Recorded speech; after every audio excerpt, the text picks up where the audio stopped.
Something strange is housing market, and almost no explaining it correctly. Home prices remain near record highs, even as fewer people are buying.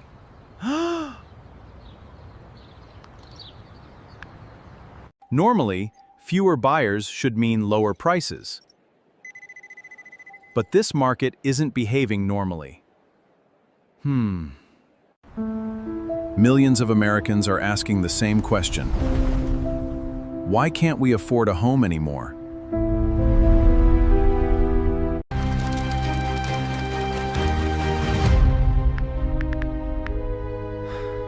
The answer is much bigger than high prices alone. To understand today, we have to go back several years, long before the pandemic. Long before the pandemic. America slowly stopped building enough homes to keep up with demand. As the number of buyers grew, the number of available homes couldn't keep up.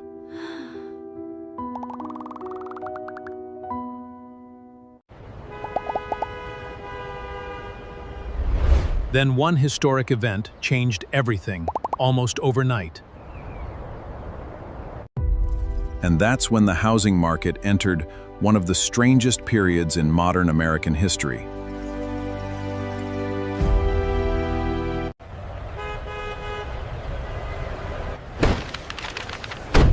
In 2020, everything changed faster than anyone expected. Homes suddenly became offices, classrooms, and the center of everyday life. Millions of families started looking for more space almost overnight.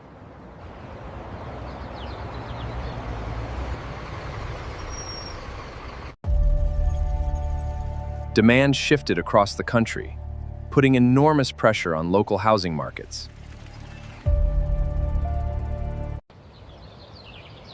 In many neighborhoods, one home attracted multiple buyers within days.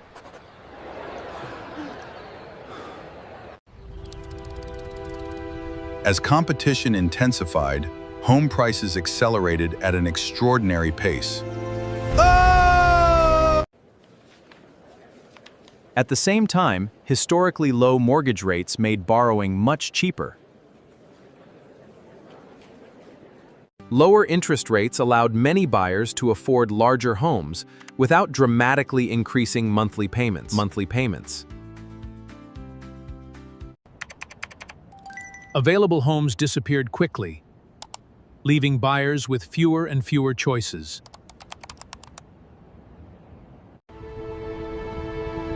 But the biggest shock to the housing market was still waiting just around the corner.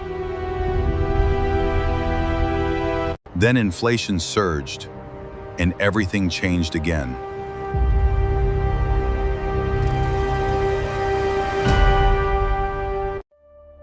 Rising inflation forced policymakers to take aggressive action.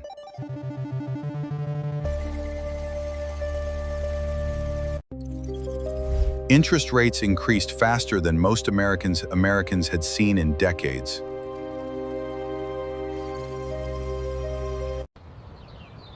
The house didn't change,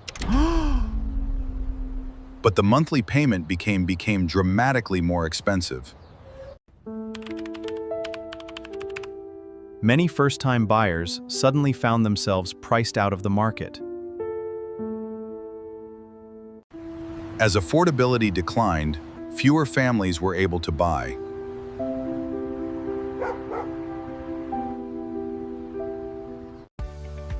Home sales slowed sharply, yet prices refused to fall.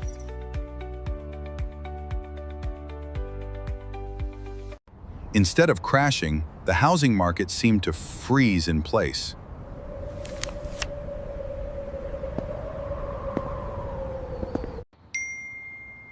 Millions of homeowners were holding something too valuable to give up.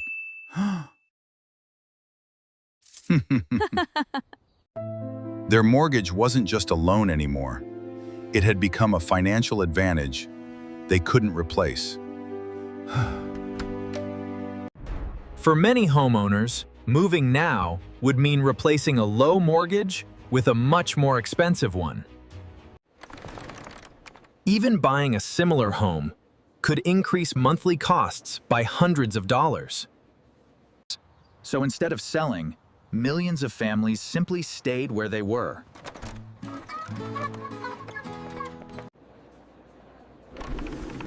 That decision quietly reduced the number of homes available across the country. The market wasn't collapsing, it was running out of movement. For first-time buyers, affordability became the biggest obstacle.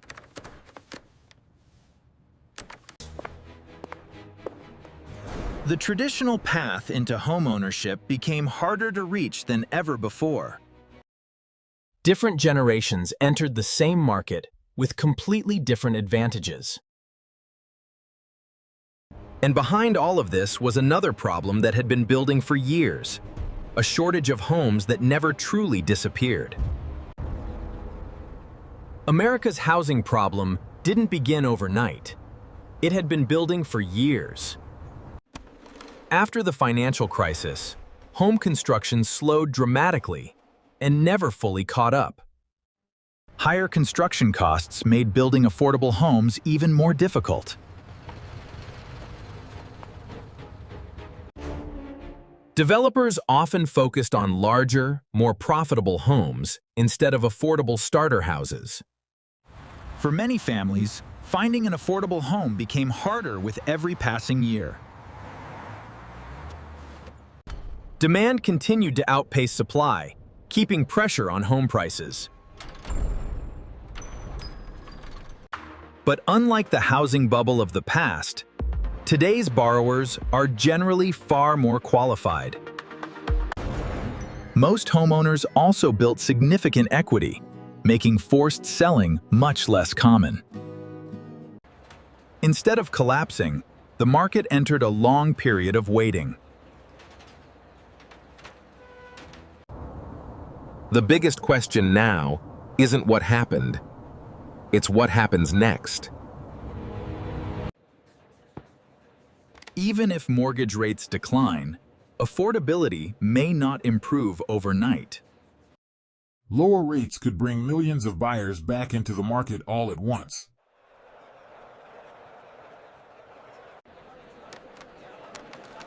If supply stays limited, stronger demand could push prices higher again. Solving a housing shortage takes years, not months.